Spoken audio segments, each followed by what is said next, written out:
महाराष्ट्र के राज्यपाल भगत सिंह कोश्यारी से मुलाकात के बाद देवेंद्र फडणवीस और एकनाथ शिंदे ने प्रेस कॉन्फ्रेंस की। इस दौरान पूर्व मुख्यमंत्री फडणवीस ने ऐलान किया कि एकनाथ शिंदे महाराष्ट्र के सीएम पद की शपथ लेंगे और हुआ भी कुछ ऐसा ही। एकनाथ शिंदे ने महाराष्ट्र के सीएम के तौर पर शपथ ले ली, लेकिन अब सवाल ये उठता है कि बीजेपी ने आखिर शिंदे को समर्थन क्यों दिया और क्यों देवेंद्र फडणवीस फिर से सीएम नहीं चुने गए। चलिए हम आपको बताते हैं।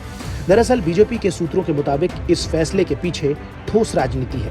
इस फैसले के पीछे बीजेपी की रणनीति ये थी कि सभी को संदेश जाए कि राज्य में शिवसेना की ही सरकार है। इसके अलावा बीजेपी ये चाहती है कि शिवसेना एकनाथ शिंदे के हाथ में पूरी तरह से चली जाए। बीजेपी के इस फैसले को सीधा सीधा ठाकरे परिवार को शिवसेना से अलग थलग करने के मकसद से भी जोड़कर देखा जा रहा है।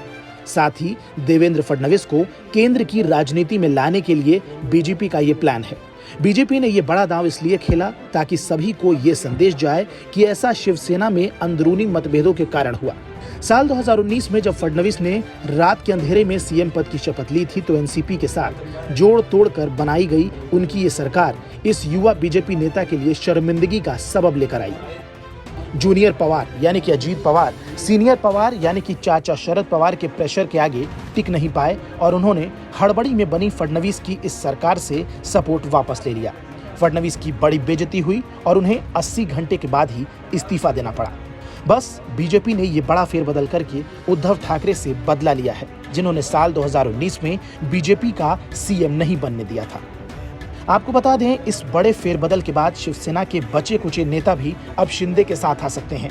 साथ ही अब आने वाले चुनाव में बीजेपी को भी बड़े फायदे की उम्मीद है। वहीं राज्य में शिवसेना के कमजोर होने से बीजेपी का सीधा मुकाबला अब एनसीपी और कांग्रेस से होगा। बहरहाल हमारे इस वीडियो को लेकर आपकी क्या प्रतिक्रिया है, हमें कमेंट सेक्शन में जरूर बताएं। साथ ही देश और दुनिया से जुड़ी तमाम बड़ी खबरों के लिए सब्सक्राइब कीजिए आज तक। फालतू बात या बकवास नहीं करेंगे बर्दाश्त।